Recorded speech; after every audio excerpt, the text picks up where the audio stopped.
think we're ready to get back rolling here. Our next talk is by Ed Finkler. Ed is lead developer at Graph Story. He's also co-host of the DevHelp podcast, a popular PHP and assorted other things podcast. He's here to talk about open sourcing mental illness and changing the way we talk about mental illness in the developer community.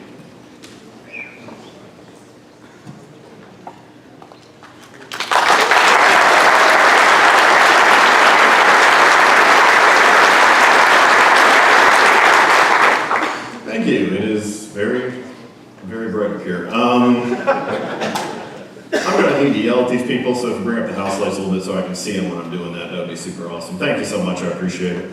Now, I won't be doing any deadlifting. You may have seen me deadlifting some chocolate chip cookies at lunch. But that's what I got going on. Hey, I forgot to start recording this. Let's see. No, this is totally normal. This happens all the time. This is part of the talk. Yeah, we're all good. Okay. Yeah, anyway, my name is Ed Finkler. And you say, who am I? Well, my name is Ed Finkler. I'm a dad, I'm a husband, a developer type, ultra nerd fellow. I am an occasional musician. I have a very large collection of video games. Let's see, other stuff like that applies to me very well. I also have a mental health disorder. Actually, I have a couple. And I'm just here as a person. I'm not a licensed mental health professional or things like that. I am not the person that you should come to get diagnoses or advice on how to handle that kind of stuff. I'm not an expert in that field any more than, say, using the toilet makes me a plumber. Is not the same. I am certified in mental health first aid, which is a cool course I'll talk about in a minute. But I'm here to talk about kind of like what it's like to have a mental illness or a mental health disorder from my perspective, and kind of talk about it, how these things affect us within the tech community, and some of the things that we can do. So hope you'll join me on it. Now this part is an informal survey, and it's going to require audience participation. Yes, I'm judging everyone who has their laptop open right now. That's okay. You're supposed to laugh when I say that. I'm just joking.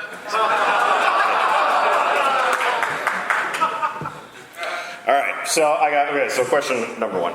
Now, do anybody in here, do you require glasses or corrective lenses? Yes. Applaud, you're measured by decibels.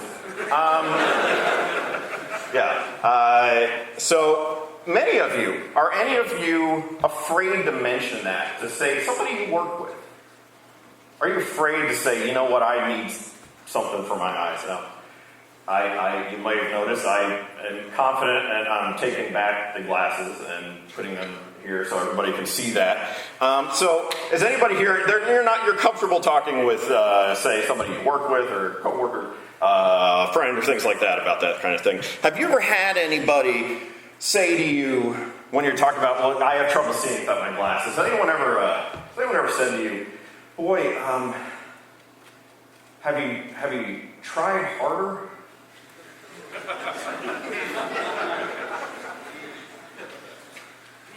So no, I'll take that as a no. Has anyone said, maybe you should squint? You could do that. Just helping out, maybe you could. So no, nobody has. Okay, so I have nobody jumped up and said yes, absolutely. Okay, so we're all pretty comfortable talking about that kind of thing, that we all have this eye disorder, this sight issue that we have, and we're comfortable, everybody knows about it, it's not a big deal. We do not view it as this person is lazy because they wear glasses, or I don't want to use a crutch, to see. Nobody says that. So I'm curious about, now I have a brother who had diabetes, my father has diabetes, both developed type 2 diabetes, which is thumbs up for me. I'm curious, diabetes is a treatable condition, something that people live with, but it's also can be fatal if untreated. I'm curious if anybody here, I'd like you to raise your hand if you'd be comfortable talking with, let's say, a coworker that you know pretty well, you maybe have lunch with sometimes, things like that. I want you to raise your hand if you'd be comfortable discussing diabetes with that person. I mean, if it came up, it's not like, hey, by the way, diabetes, but,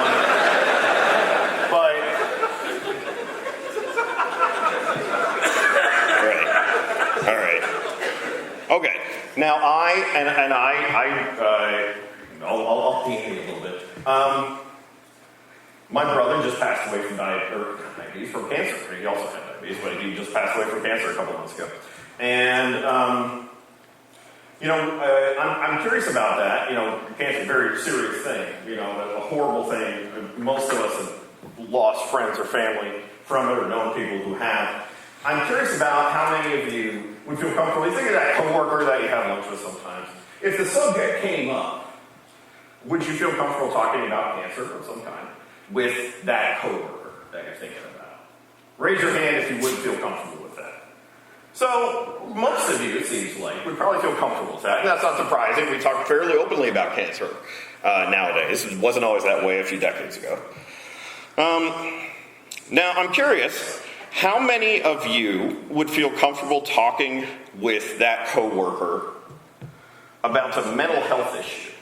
Like, say, depression, anxiety disorder, something like that. Raise your hands if you would feel comfortable doing that. Okay, so some of you, and higher than some percentages I've seen, but I would say significantly less than we're comfortable talking about cancer, let's say. But higher than some I've seen where nobody's hands went up. Now, how about a family member? Would you feel more comfortable doing that, less comfortable? Raise your hand if you feel comfortable talking about that with a family member. So a few more, right? Yeah, I gotcha. Okay. So that's interesting. I want you to keep in mind kind of the differences that we see with that. But I'll talk a little bit about myself. Like I said, I've got a couple different things that I deal with. The first thing is generalized anxiety disorder. That was again, not a doctor, but with generalized anxiety disorder, what I tend to do is I tend to get freaked out about, and it sort of gets triggered by certain situations, certain kinds of things. But I tend to get anxious about things that, to an extent, that is not reasonable based on the situation. Now, a place where somebody might get stressed would be if a lion is about to eat them. That's a common thing, and it is an appropriate stress response by the brain that if you see a lion coming at you, you would say, apparently it's cool to swear because the last thing I did, oh shit, there's a lion coming for me. I had better punch that lion super hard, or I'm going to get my ass out of here. There's two options. Fight or flight response, right? But it's not appropriate to have that when it's like, oh shit, I have to take the bus.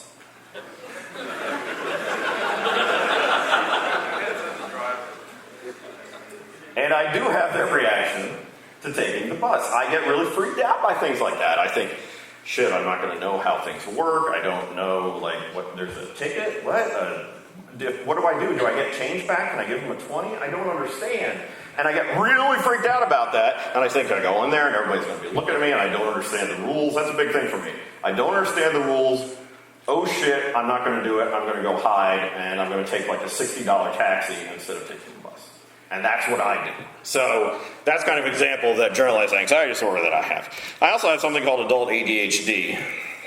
I'm not going to get into all the technical stuff because I forget it. But there's a couple different varieties of ADHD if you look that up. I often have trouble focusing on stuff. I avoid stuff that I don't want to do, that I'm not interested in. So a lot of avoidance. I also tend, this works really in concert with that anxiety. If there's something I'm anxious about, like a big task that makes me kind of nervous, I'm really, really good at avoiding it and saying, hey, let's do something stupid and indulgent instead of that. Like, why don't I just watch a bunch of episodes of a TV show instead of doing work, for the next 3 hours. Things like that. I have a low frustration threshold, more than other people, and my emotions tend to be really intense and really fast. So, I can turn really fast. I'll get really upset really quickly about something like that. And certain things obviously do that. I'm also really, really super, super good at constructing bad outcomes I'm hyper-focusing on them. So here's a good example. My boss emails me on the weekend and says, hey, on Monday, just hit me up before the staff meeting. And I will say, okay, so I'm going to get fired and we're going to be homeless like in a week. I'm going to lose my house. I don't know what I'm going to do with the cats. I didn't mention my family, just the cats. That was really nice of you. But that's, I mean, so I'm super good, like getting from A to part Z here, and I've constructed this whole system of like how my life's going to fall apart.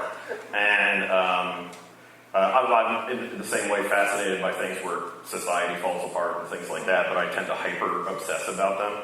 I had like, for like a few months after like the third Matrix movie came out, I was super freaked out about fucking robots taking over.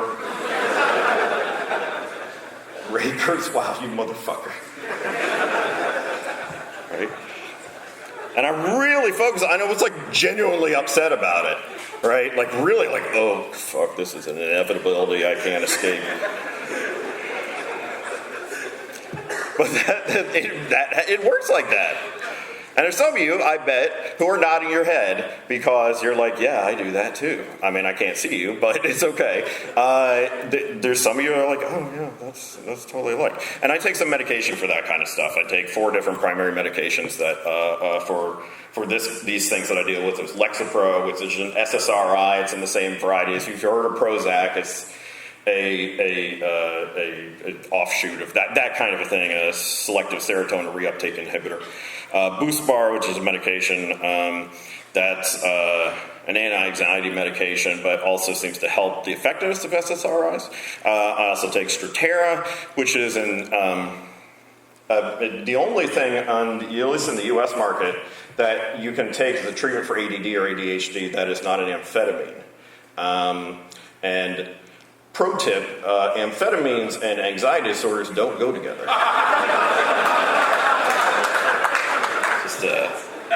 Just something to keep in mind if your therapist ever says, by the way. And then your insurance says, by the way, your Strattera is going to be 6 times as expensive as it used to be. Maybe you'd like to try these amphetamines. Which they totally did to me, those dicks. And Klonopin is a benzo. It is like Xanax or other things like that. It's a tranquilizer. You take that kind of as needed, and that's a pretty common thing that you take. I also see a therapist, so I take medication. I also do talking therapy. Every 2 weeks, and I talk about kind of how I'm doing and why I'm doing things I do, and talk about strategies to kind of come up with that stuff and deal with things better, and figure out how to sort of break down my thoughts and figure out why I'm having those thoughts and figure out what to do about them, you know. So we do a lot of stuff that's in a thing called cognitive behavior therapy. If you ever look it up, they'll tell you about it, but that's the thing. Now, one of the things, though, that I experienced throughout my life that I struggled with a lot was really feeling alone and not like anybody else. For probably the first 25 years of my life, I felt like there was not somebody like me, and I was not capable of coping in society because whenever things seemed to be going well, I screwed it up somehow. Something happened. I had some kind of breakdown, or something happened where I freaked out and it didn't go well. And things fell apart, and I thought that this wasn't going to work, and I didn't work, and sooner or later it was going to be over. It was not going to work, and it was going to go real bad. I felt like I was broken, and I felt like I wasn't ever going to be right. And that's the kind of thing where you can be in a room like this with, 200, 300 people here, and you can feel completely alone. You don't know anybody because you don't really relate to anybody because you just feel like nobody is really like you and doesn't understand you. And human beings are really social animals. And so when you feel like you don't have a group or a community, that's really, really, really hard. And that is the tragedy that I think drives so much of what I'm going to talk about for so many people, because I'm not alone. There's a lot of us. So I'm going to talk a little bit about how this kind of affects us. We're not alone in this. It's actually 1 in 5 people in the U.S. deal with a mental disorder in any given year, so 1 in 5 adults. You look at I've seen a lot of different studies on this. Pretty much the number you come up with is about 20%. Anxiety disorders are most common, but there's a few different kinds of sort of major ones like that. Depression is next, and then you get into things like substance abuse, eating disorders, psychological disorders like schizophrenia, things like bipolar disorder, stuff like that. So there's a lot of different things that go into that, but that 20% is made up of that stuff. There's a really good study that was done by the World Health Organization. It was released in 2004. And I'm going to talk about it in a minute after I take this drink. That was kind of like a code comment.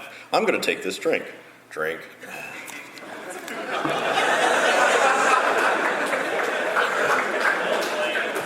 I really like code comments. Fuck you guys.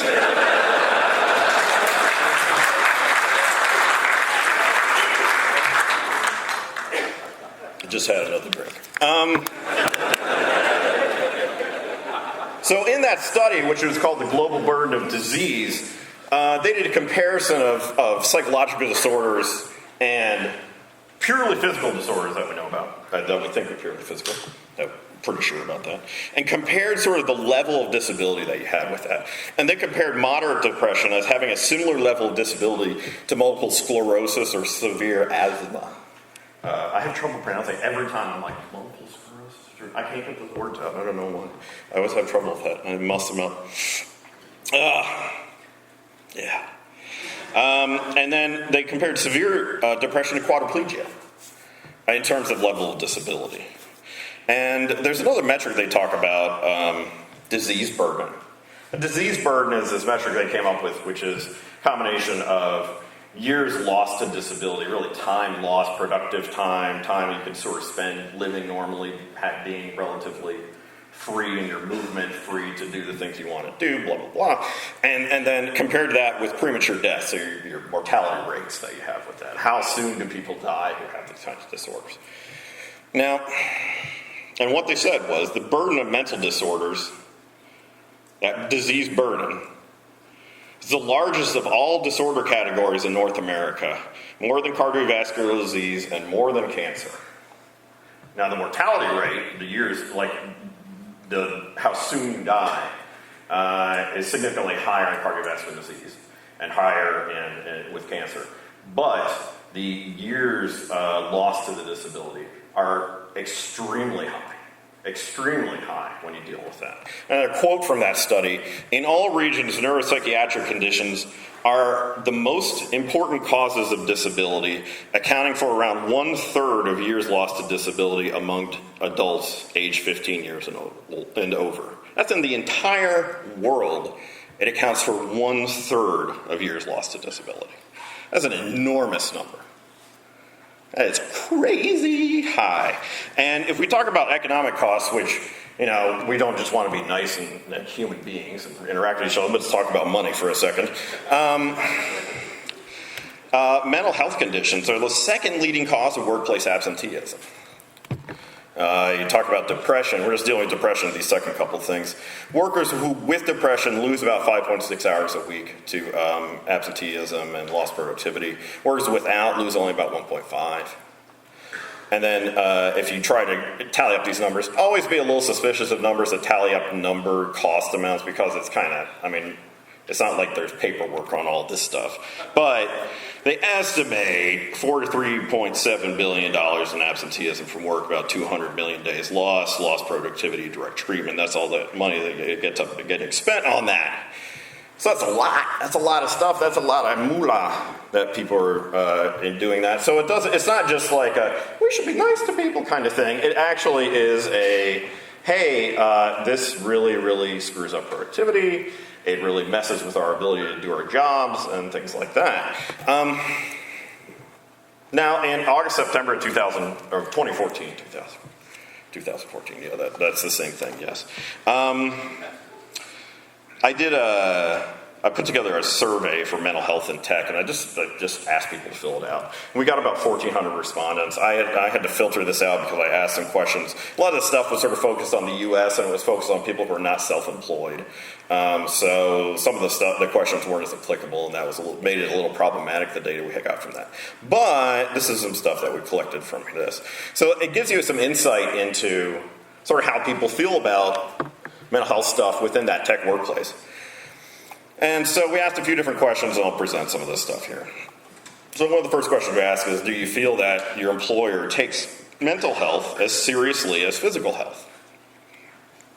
A fundamental question. So I said yes was 49%, and no, over half. No and don't know was over half. Those aren't great numbers. You kind of want them to be equal. But they don't really necessarily. The feeling is that no and don't know concerns me because I would want to know. Do you think that discussing a health issue with your employer would have negative consequences? So we compared physical and mental. We asked the same question about both. So physical, no, is over 75%. Pretty good. Maybe is 19%. You can figure out well, yes, maybe if my job was to lift boxes with monitors in it all day. Remember monitors that are actually heavy? Let's imagine there's CRTs if any of you were alive then. So something like that. Yeah, maybe that might have an effect on it. I lost my leg or something like that, or I just couldn't, but that might have an impact on it. So physical, but most people felt no, it's not probably going to. Mental, with a yes was 23%. The maybe was a lot higher. So we're talking about almost 2/3 of people felt like there's at least a possibility that it would have an impact, a negative impact. Would you bring up a health issue with a potential employer in an interview? Physical is, a lot of people aren't I got a problem, got the diabetes, as we talked about. Might not mention that, in the interview, but maybe it doesn't matter for a job. So no, I wouldn't bring it up. But a lot of people are yeah, I might bring it up, or yes. And we compare that to mental health. There's a stark contrast in there. And anecdotally, I hear about this a lot, about bringing this up in an interview, because people want to ask questions. Well, what kind of environment am I going into? Because I know I deal with this stuff. And people are afraid to talk about it because they're afraid they're going to not get a job because of it. Which, by the way, is illegal under the Americans with Disability Act, but is very, very difficult to enforce. Do you know the options for mental health care your employer provides? Only about 40% know those options. A lot of people don't know. A lot of people aren't sure they really know them. Maybe they know a little bit about them. So again, that's almost 2/3. Does your employer provide resources to learn more about mental health issues and how to seek help? Only about 1/4 said yes to that. Mostly, 3/4 no or don't know. I'd say don't know is as good as a no in that case. Is your anonymity protected if you choose to take advantage of mental health or substance abuse treatment resources? Vast majority of people don't know. Some people say yes, it is. There's a few who say no, they don't. That's not a fun place to work. But most people don't know.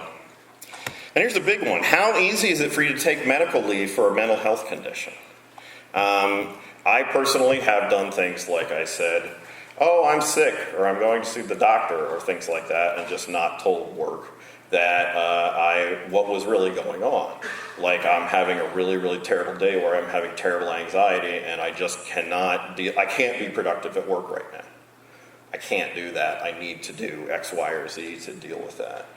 And I have typically not, most of the jobs I've had, you don't say that. So how easy is it for you? The vast majority of people don't know, don't have any idea because we don't talk about it.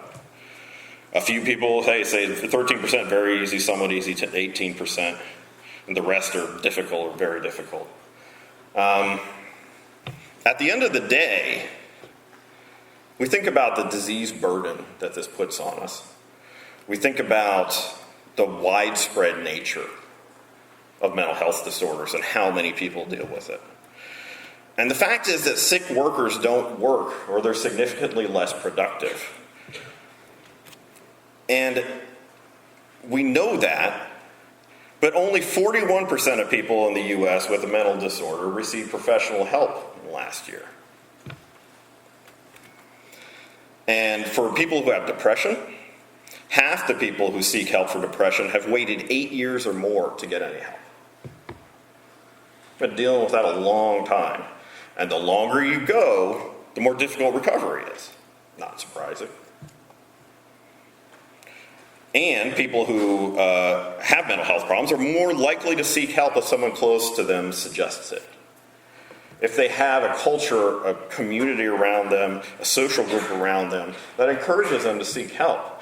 But the fact is we don't have that right now. And I don't know so much about other workplaces. I've only worked with a bunch of nerds for the past 20 years, and that's what I know, right? And that's the stuff I know. And so what we've tried to do is to try to start thinking about what are some things that you can do in the workplace to make things, to help with things and really change that culture. So it's about making our workplace safe. Safer to talk about mental health issues, or not talk about them, but if you don't want to, it's not like you got to go up there and tell everybody all your business. But what it does mean is that this needs to be something that isn't some kind of giant stigma about it, that people are going to think that we're lazy or just don't want to work or we just can't deal with it. So the first thing is I want to ask you, is anybody here, I'm going to need some house lights, anybody here a C-level type? You got your CEOs, you got your COOs, you got your CTOs, you got your CFOs, and I see a few of these here. Well, my friends, you are by far the most responsible people who are going to be most responsible for changing that workplace culture. If you don't buy into it, it's not going to change. That is the most important thing, because in any organization, the values of that organization come from the top down. What you value is what the company values. And if you choose not to value it, despite the facts, despite the information that's made available to you, it's not going to get valued, it's not going to get better, and people are going to continue to suffer in silence because of that. You need to get buy-in from that C-level group. You need to meet with those executives. You need to share research, share legal information about it. That's some of the stuff that we're trying to do with open sourcing mental illness, and I'm working with a couple of people on that. Share ways to support employees. And those include some things, values, like discouraging work hour martyrdom. How many people here regularly work over 40 hours a week? How about 50? 60? Few? Got a few work over 60? If you're working over 40 hours a week consistently, that means something's fucked up with your company.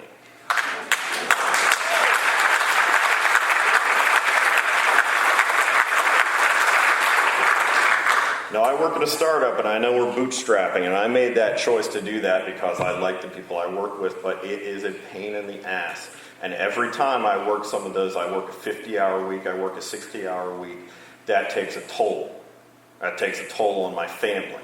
That takes a toll on me. That means I have to take a break next week. So if there's anybody who tells you that you've got to work those kinds of hours consistently,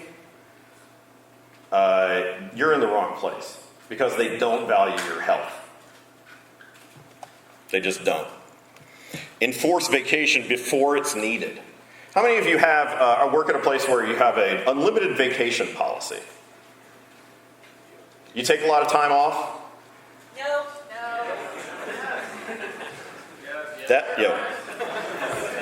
I'm glad some of you do. Evidence suggests that with unlimited vacation, what happens is that people take less time off. It doesn't help, because vague stuff like, oh yeah, take it, whatever, doesn't really work, and people are still afraid. They're afraid that there's going to be consequences for doing what am I actually allowed to do? What's going to look bad? So it's cool if I take 9 months off? No, of course not. So that would be fucking awesome.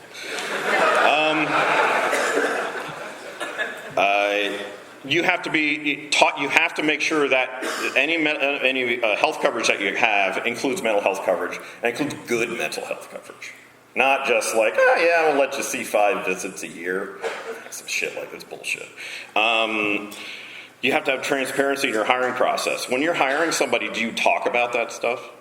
Do you talk about how you would handle those kinds of things? Do you talk about that, like dealing with stress, dealing with anxiety, dealing with depression? How would you interact with that? What's okay? What's not okay? Or is it just something that you kind of assume is all figured out?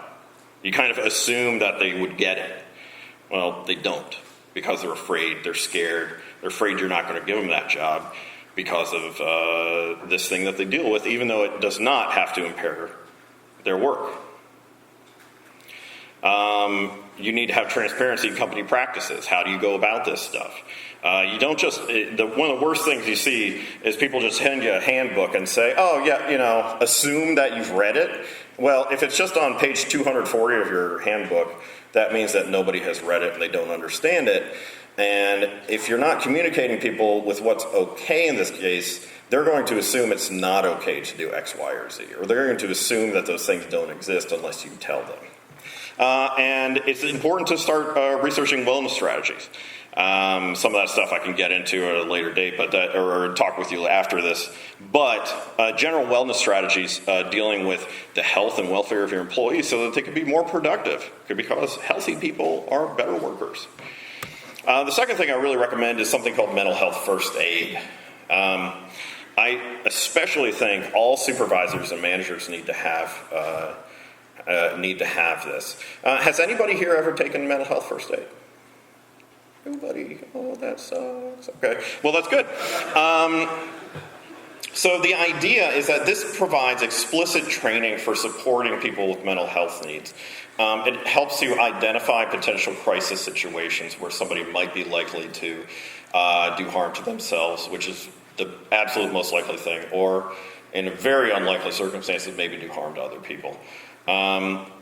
It helps you understand how to interact with people in an empathetic and positive way to help them seek treatment and get the help they need. It does not tell you how to treat them. It does not tell you how to diagnose them. That is not what you should be trying to do. What you should be trying to do is to get them the resources and help that they need and encourage them to do that.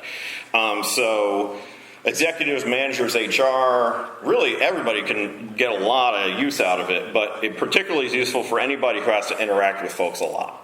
And those who tend to be supervisors, managers, maybe project managers, things like that. It is really inexpensive to do it. I did it on my own, and it was $50 for a day, 8-hour course. And that included lunch. It was a nice lunch, a little box lunch. It was very good. You get a cookie. And it was like a chocolate chip cookie. It wasn't raisins like they try to trick you with. And generally, most places I've seen, you get a group discount if you want to do it. Oh, you don't need lunch? Okay, cut you some off. And you're going to use it way more than traditional first aid. That doesn't mean it's not good to know CPR or things like that. That is thumbs up. You're going to use this way more often. It's really, really important and really, really useful and very easy to do. Knowing your local resources is really essential. One of the things that is difficult, and particularly if you're a web developer like I am, which I guess most of you probably are, is that there is no Yelp for mental health resources. We expect it's like, oh, you know what, I'm in town X, so I'm going to find a good Korean barbecue place around here, and I'm going to be able to just look that up on one place, and it's going to have everything that anybody ever wanted to know about stuff. It does not work that way for this kind of stuff. Local resources are often poorly documented, not distributed well in terms of availability. It's really important that you find out that what around you is available to you.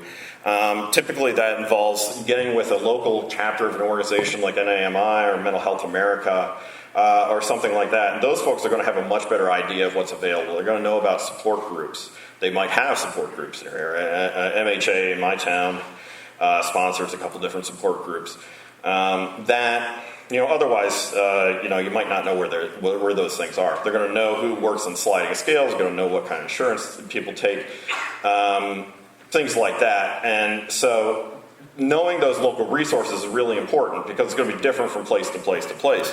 And it's really important that you compile that stuff in one place so people can easily get to it.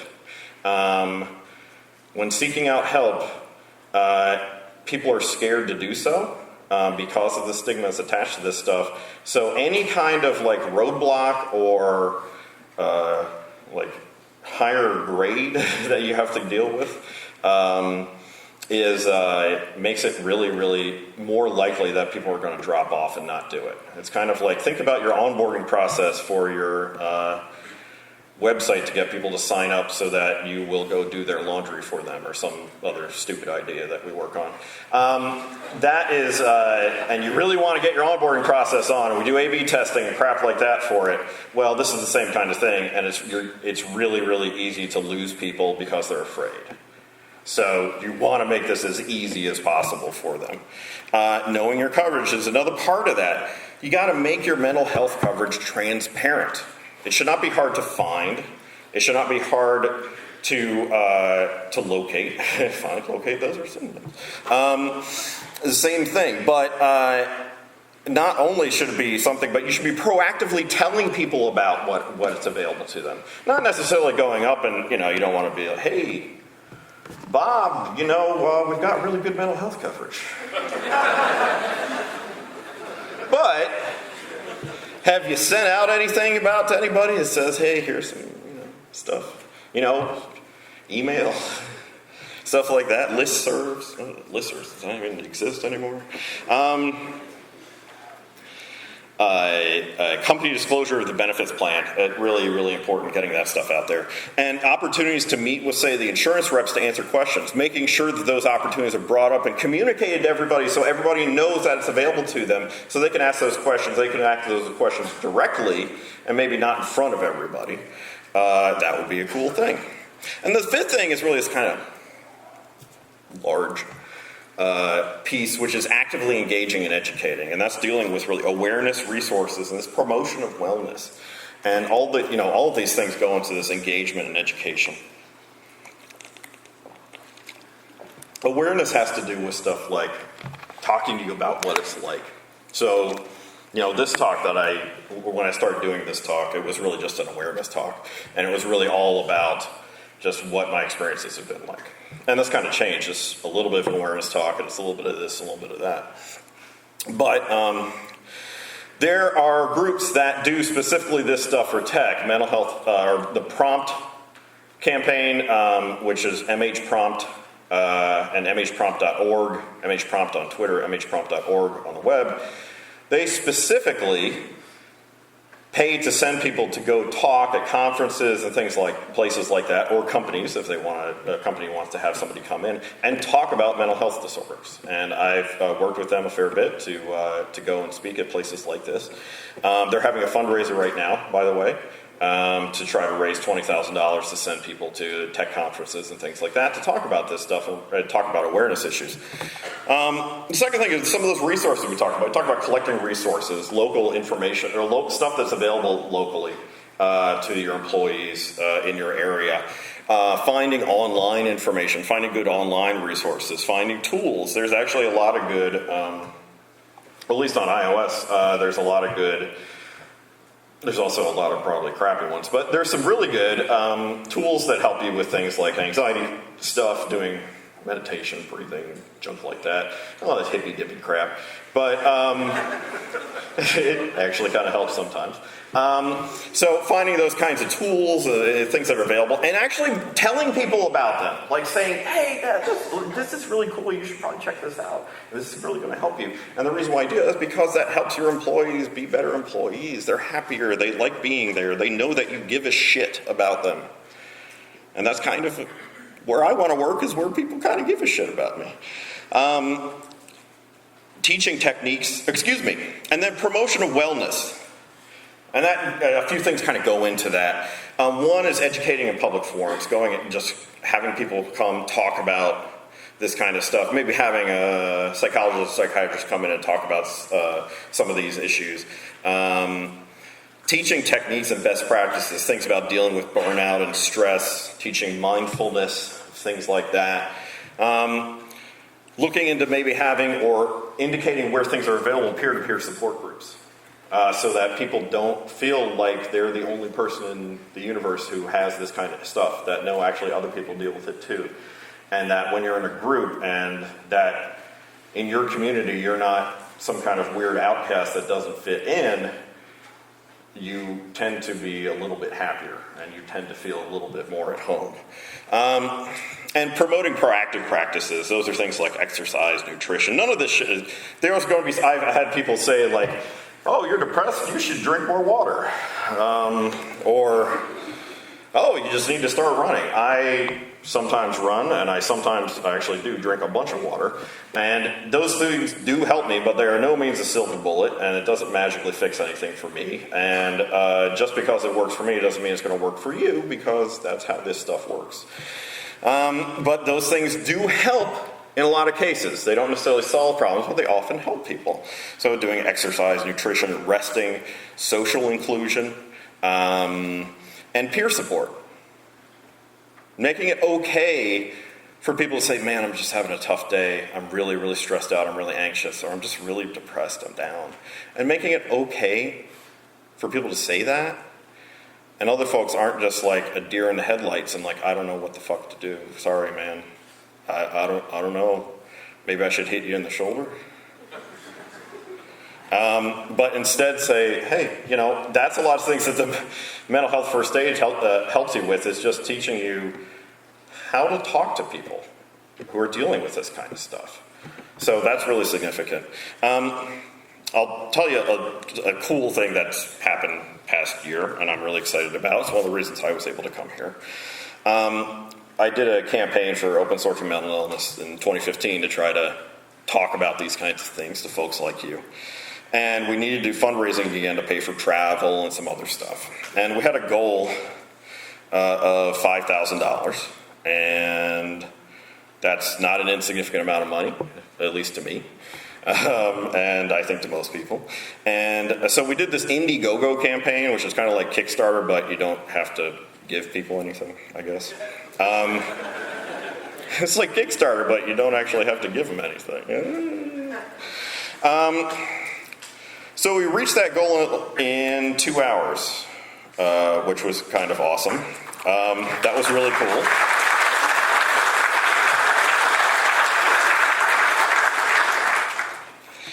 And the total that we raised at the end of the day, and this also includes some stuff that the Cake PHP organization did for Cake Fest 2015, includes some money from that. Our total raised was $13,600.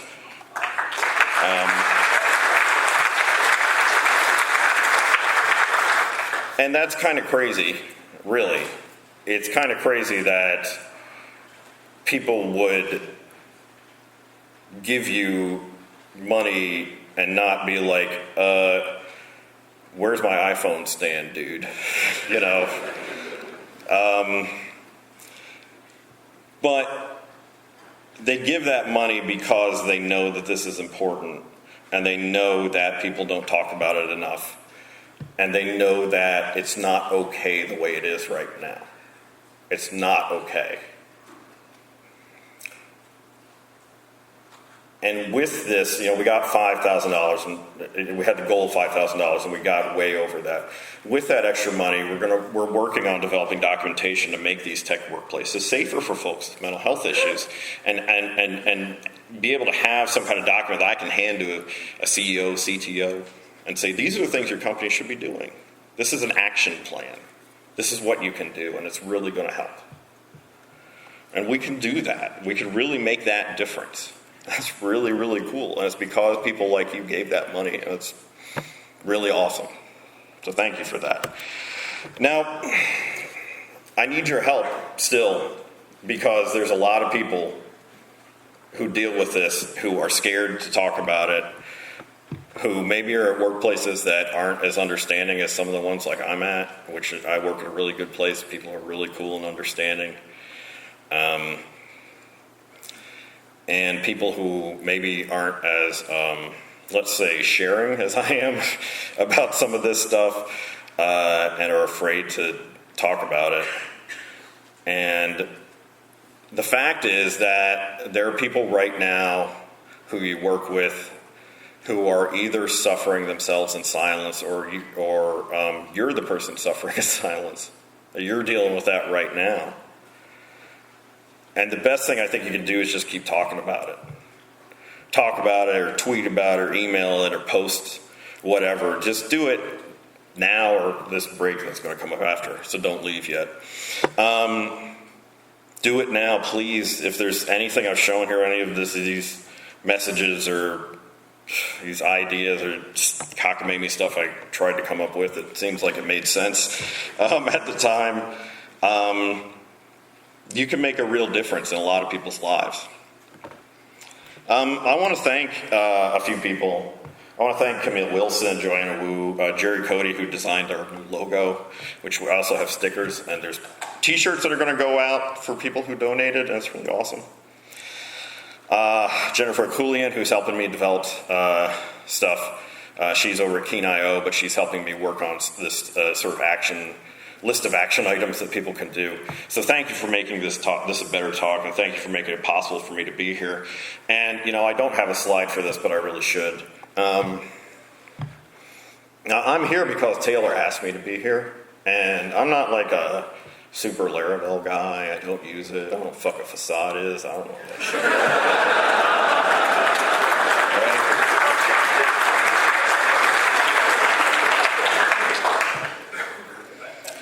And, sometimes we get caught up in a lot of bullshit about, like, what frameworks we use and what,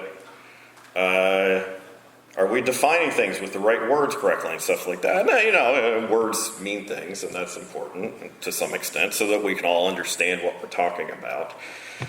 But that stuff is really, really, really not important compared to, are people able to live their lives and be happy and like what they're doing and feel good about themselves? And that's the stuff that really matters.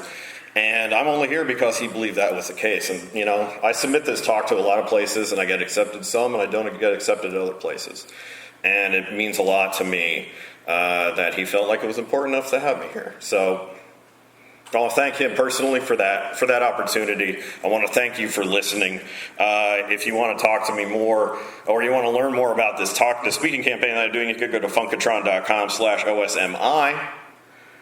If you really want to give me money, I'm not going to refuse it, and you can keep doing that if you go to JMP OSME 2015. And that's it. Thanks.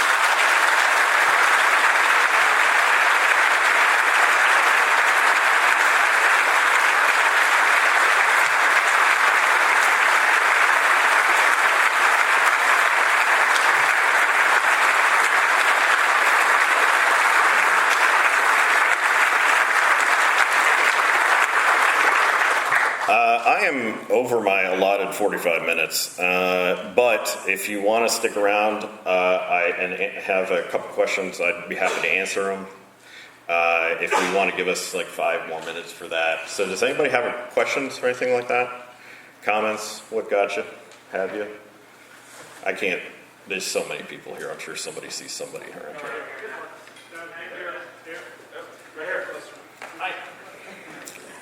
Is that stage left or right? I can't remember. Okay, gotcha. House right, stage left. All right, yep, you got it. So my... it's funny because I hear you over here, and that's really weird. So this is, I don't know, partially a question, partially a statement. I'm not quite sure what. I'm going to take an adversarial position, not because I don't agree with you, Sure. but I happen to agree with you, but Okay, in the normal sense of trying to expose a challenge. Yeah. So as an employer, I constantly deal with this issue, and it's with any group of anybody, not even minority, any religion, sexual orientation. I've got a problem where if I'm dealing with an employee and they come to me and they say, "Oh, did you know that I suffer from depression?" Almost anything at all I could say in answer to that could potentially spark a lawsuit. Yeah, maybe. I mean, I know what you mean. Now, as I said, this isn't just about mental health. This is also true. If somebody comes up to me and says, "Hi, I'm gay." Yep. Almost anything. So I'm assuming in some of the resources you're pointing to, which I will look at and be appreciative of, that there are some helpful things guidelines to employers and managers about how to be compassionate while maintaining legal protection of themselves. But it was just in the beginning, I was curious when you were talking about, would you feel comfortable bringing this up in a job interview? Imagine being the interviewer. This puts you in a really tremendously difficult position. So what are your thoughts on that? Well, it is really tough. And that's one of the problems is that folks who are in those positions, who are in the positions of, they have to protect legally the organization that they work for, maybe that they created.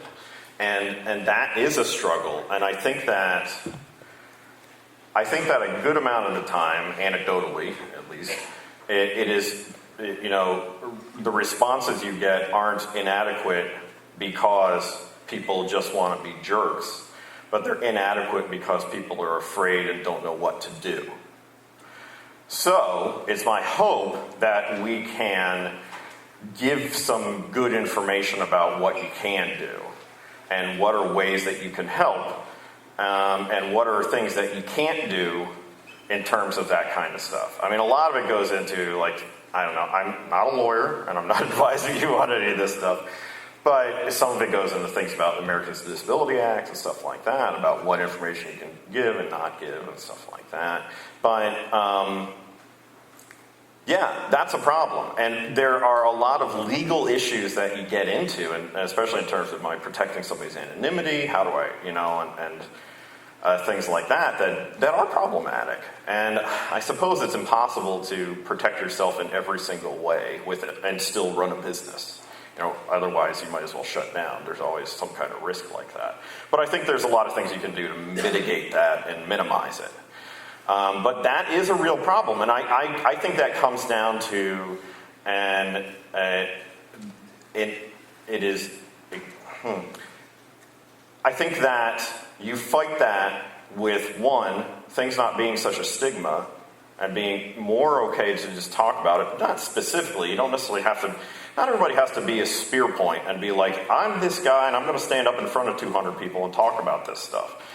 Most people don't want to do that. But helping in ways for people to not feel like they're weird and that they're getting judged for that and they have to hide those kinds of things. I think that helps a lot. And then the second thing is just education. Learning about those kinds of things so that you know how to deal with the people in a respectful way and in a legal way. So I am not an expert in that area because I don't work in HR. I don't have a background in like HR law and things like that. But I believe strongly that you can at least minimize that stuff and still do right by the people who you work with.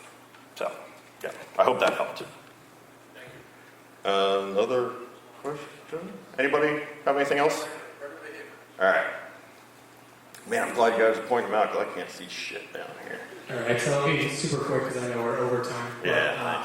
One thing I wanted to say real quick is if you're still at all worried about the robots, go downstairs and try to wash your hands. Oh, yeah. Because those are robots with one job and they can't fucking do it. Yep. So, my question, I guess, is in light of that question, Right. how, as somebody who oversees a team, what's the icebreaker, I guess? You mentioned things like sending out emails. Yeah. After having attended a talk like this, is probably a good point to bring it up. Mm-hmm. How would you suggest coming into your team and saying, I saw this thing, here's some resources, if anybody needs to talk to me or talk to these people? Yeah. Well, that's some of the stuff we're trying to, that's some of the stuff we're trying to kind of sort out to give you stuff where it's like, hey, these are things that maybe you could do. But I guess generally what I would say is that there's some good resources that are available. I mean, one of the things maybe you might want to do is I have all of my talks that I've given up online at that website. And they're all CC licensed, so you can use them any way you want. I'd prefer you didn't mar my face or something like that, but you can do things with it and use them and distribute them, as you wish. To at least start talking about it. And I think the first step is It doesn't have to be you, but I think it really helps to start hearing people talk publicly about it. I think that really, really helps people feel more comfortable. And then just say, hey, this is an important thing. We're going to start working to do a better job of helping you out and making sure that you're supported, and that we do a good job in that. Because, healthcare, the primary conduit for healthcare in the U.S. is the workplace. So it ends up, a lot of that stuff falls on people in the workplace. And going from there and starting to take some of those steps I talked about, starting to collect local resources, making those things available. Going up the chain maybe to other folks and say, hey, can we be more transparent about the stuff that we support and don't support? Maybe, hey, I'm going to, how buddy are you with the CTO or CEO? Start talking to them about it. Because like I said, that's really the number one issue. That's the number one issue. It's like, you get them to value this stuff, that's going to change your whole culture. So those are the things. I think you just start introducing it as, this is something that I think is important. We're going to try to do a better job at it. Hopefully, in the next few months, I'll have more stuff that I can hand you and say, this is a cool thing, and we're going to distribute that. But I'd say those are the first things that you start doing, and say, and I think that flip side of it is saying, if anybody ever wants to talk to me, you don't single people out, but you say, if anybody ever wants to talk to me, you're having a tough time, you can come talk to me. It is completely confidential. You can trust me on this stuff. And the same token I'd say with that is, if you're prompting for that kind of conversation, is that you need to take mental health first aid. I really believe strongly in it, because it really helps you know what to say and what not to say to be as helpful as possible. I've been dealing with this stuff for a long time, since I was probably diagnosed with some stuff when I was 13. I'm 40 now. And there's a bunch of stuff that I learned in that about how to speak about these things and try to help people that I didn't know.